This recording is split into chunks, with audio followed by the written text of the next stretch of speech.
Hello guys, my name is Amit Sani and I welcome you in this daily UPSC MCQ series, and 27th of August it is, and these are important questions based on the current issues, and some explanations are also there, and these details are going to be important. So daily lessons are coming, and these compilations will be extremely important. In the morning the Hindu lesson comes, so follow both the lessons religiously. First question: 45th Word Skills Competition is being held at New Delhi. Is it a right statement? Word skills competition is a very unique one. It has global significance, and for sure there is an Indian component of it, but this 45th competition is happening in Russia, and it is the biggest vocational education and skills excellence event in the world that truly reflect global industry. So second statement is correct, first is wrong. Okay, so answer would be only 2. You can see here, this is International Exhibition Center in Kazan, Russia. That's going on. It's a flagship event of World Skills International, and every 2 years they organize it. And biggest vocational education. India is a young country. We need skilling. We need all the jobs and all. We need professionalism there, and then only our country can progress. And that's a prime need today. So these kind of events, they have a lot of significance, and UPSC may ask you about these issues. And vocational skill encouraging parity of esteem between vocation and the academic qualification, that is also a important theme here, because education plus skills, this combination will only work there. And formerly it was known as International Vocational Training Organization, IVTO, and now we call it World Skills International. 79 member countries are there, and it was founded in 1940s. Okay, next, Word Skill India, initiative of National Skill Development Corporation, the prime agency under the Ministry of Skill Development that is working towards the skilling platform for this country, because most of the skilling programs, these are run by NSDC, or maybe under the consideration or the guidance of NSDC. So that's important. Since 2011 country is running this World Skill International competition in India also. So this World Skill India is the initiative by NSDC, so they may ask you about that. Okay, so these are specific requirements for India. Next, RCEP, Regional Comprehensive Economic Partnership. RCEP is very, very important. Now is the world's biggest free trade pact. You see, RCEP's discussion started in 2012. An important milestone was achieved in 17, but till now this is hanging. This issue is not settled now, and ASEAN countries are 10 in number. Okay, plus 6, which are the 6 countries: India, China, and Japan, and here Australia, New Zealand, and South Korea. So these 6 countries are ASEAN plus 6 grouping. ASEAN plus 6, so 10 ASEAN plus 6 these countries. So they all are the parties here, and it is not launched till now. When it is going to be inked, then after it will be the biggest free trade pact in this world, because these are 16 countries, and the biggest countries, India and China, are included here. So the populations are also the biggest, and India has signed it with China, Australia, New Zealand. No, this is not a statement. These are 6 countries plus ASEAN. So we have actually signed it with ASEAN countries, and this is a wrong statement.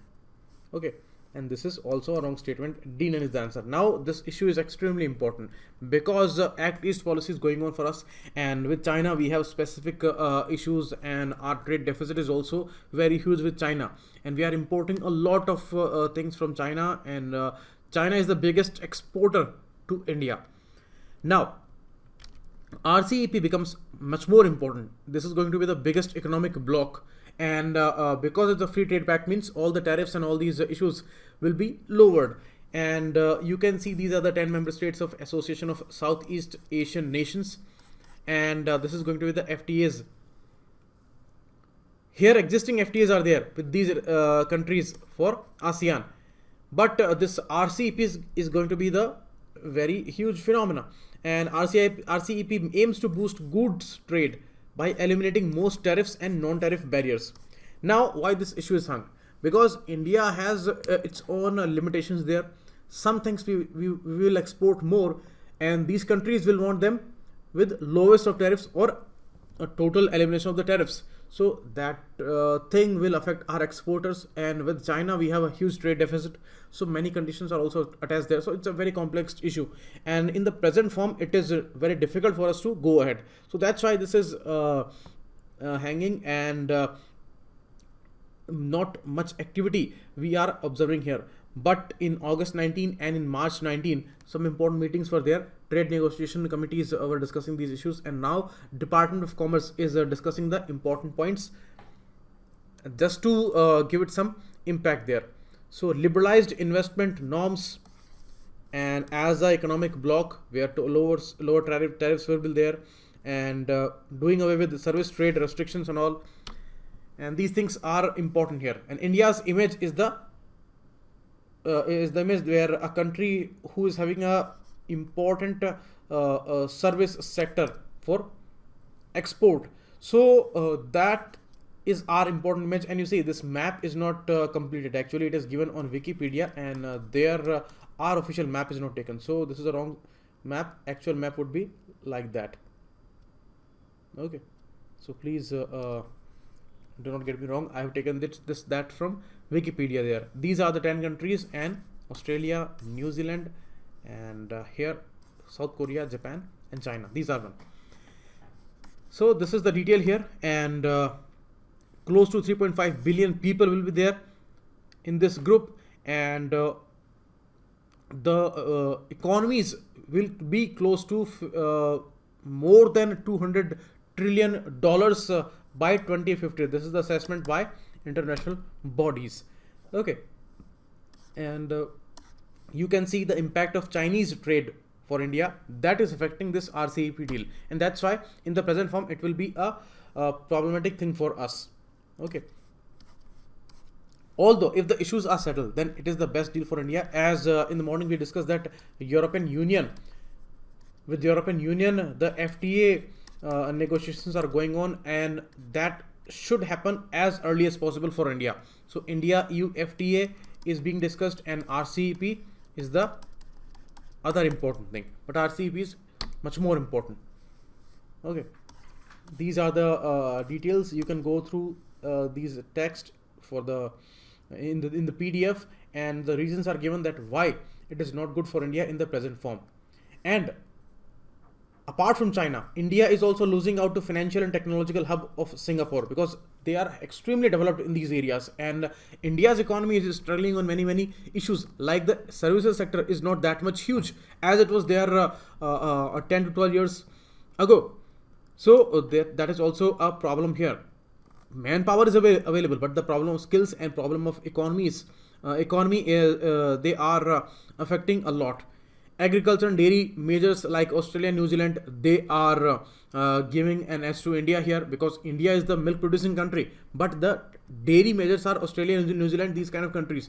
These some European countries like Netherlands, Denmark, they are the great exporters there for the dairy products, and we are not that much huge because we do not have ranches. Our milk production is on totally different lines, and their milk production is totally on different lines. They are very much professional in the dairy market and dairy industry there, and we are not that much effective there, although we are producing the biggest amount. Next, in the plantation areas, Southeast Asian countries, they are defeating us, and for the pharmaceutical trade with China and US, we are having some issues. So that's the case, and some TRIPS agreement, they are also a cause of worry for India. Okay, India and China, they must talk on this issue, and India needs these negotiations, and without China on the table, we cannot go ahead there. So that is the case, and that is the due role for us. Next, gravitational lensing. It's a very interesting and unique phenomena, and it is much discussed now, and many issues are dependent on that. You see, universe, it's all over there. We do not know, is it an entity or not, and is it a reality or not. We do not know anything about the maximum part of the universe. The dark matter is covering 99.99% area, and what is that thing? Is it a matter? Is it a something? Is it a dimension? We do not know what is that. There's dark energy and there's dark matter, and that is totally unknown for us. So we are trying to know about these things with various phenomena, and gravitational lensing is not an artificial phenomena. It's a natural phenomena. It happens in universe, and it is not induced by James Webb Telescope. This is a funny thing to say. Gravitational lensing is something different, where galaxies with their enormous gravitational pull, they can bend the light also. So that's a very unique issue, and we will learn about that. It is certainly based on the Einstein's theory of general relativity, because general relativity talks about the universe's some basic things like mass and energy, and these two things we observe everywhere in the universe. So regarding that, we know this theory was that, and in 1936 Einstein published a specific paper regarding this gravitational lensing also. Okay, so the second statement is correct, first is wrong. Okay, so B is the answer here. You can see NASA's James Webb Space Telescope as a sort of time machine. Researchers plan to investigate how new stars are born, because stars are born. We know that happens. Why that happens, how that happens, and what thing led to some other thing, then those things we do not know. So it's a natural phenomena, and that is called gravitational lensing. Lens that we use to see something through it. So gravitational lensing. Distribution of matter which is there in the universe.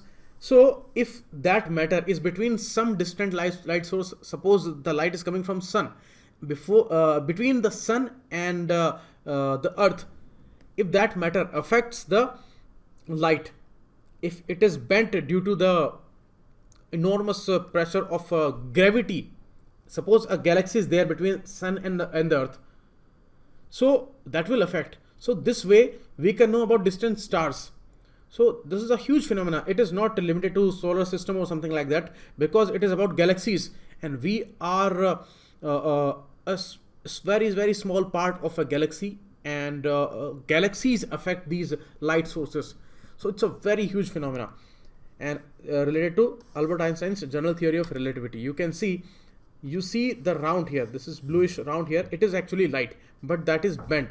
Light never bends. We know it's a straight line that it moves into, but that is a round shaped, and this is the light source where the light is bent, and this is due to the gravity of this galaxy. It's a galaxy.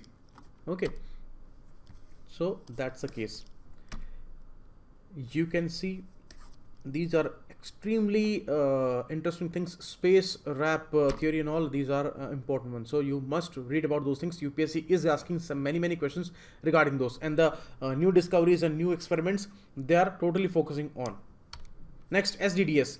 SDDS is an Indian benchmark for disseminating macroeconomic statistics to the public. Macroeconomic means the bigger data, the GDP data, the banking data and all.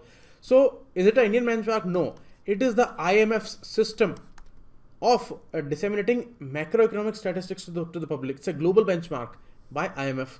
It was not launched in 15, it was launched in 1990s, and this is a wrong statement. Both are wrong, both are wrong statements, and D none is the answer here. Okay, you can see IMF report flags several delays in India's data reporting. So already we are having many issues that Indian data reporting is problematic. Many unreliable issues are there. Questions are raised regarding the unemployment data, regarding the GDP data and all. And now IMF says that India has many delays in the reporting system. It's a well accepted reporting system, and IMF launched this SDDS in 1996 to guide members to enhance data transparency and help financial market participants with adequate information to assess the economic situation in any country. Like if any investor wants to invest in India, then he wants to know about Indian economy, Indian markets, Indian issue, Indian accounting systems and all, and what is the actual information there. So the right information is available with this method of SDDS.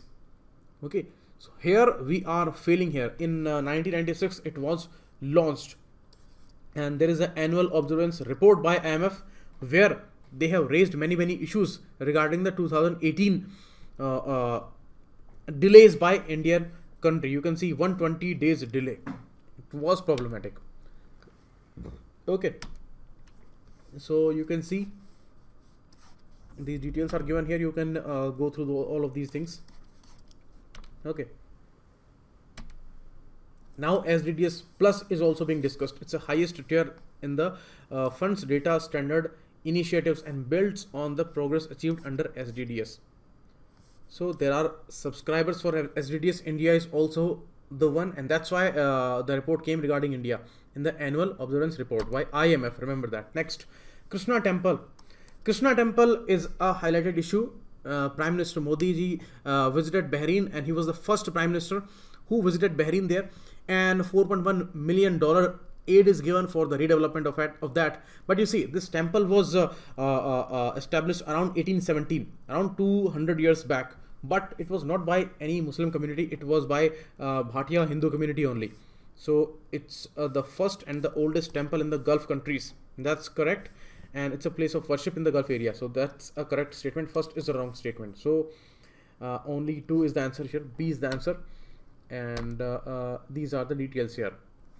Thatai Bhatia Hindu community built this temple in 1817. So that's next question. Women's Equality Day. Women's Equality Day is not celebrated by United Nations. It is in the country of United States where they celebrate it, and they are commemorating the 1920 amendments in the federal laws and all. So USA gave voting rights. Actually, many states gave voting rights before that, but after 1920 amendment on 26th of August, they said that it will not be allowed that any state would deny voting rights to women. So that's why they celebrated Women's Equality Day 26th of August, but in USA, not anywhere else. So that's a wrong statement, and that's a correct statement. Only 2 is the answer here.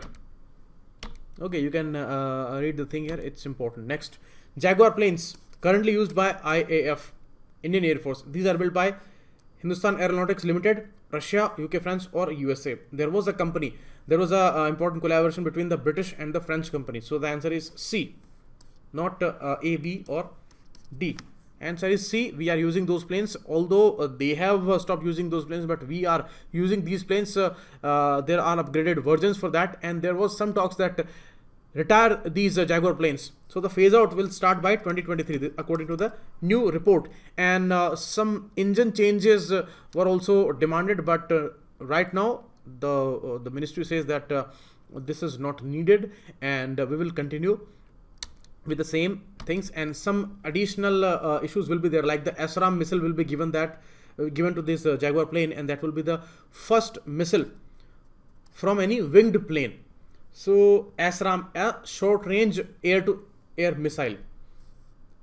You must have remembered that AMRAAM missile was used by Pakistan during the Balakot issue and all.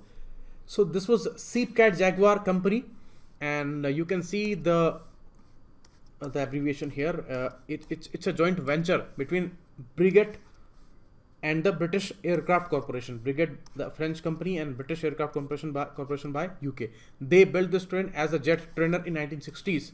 So in 1968 they started using that, and India is also using that.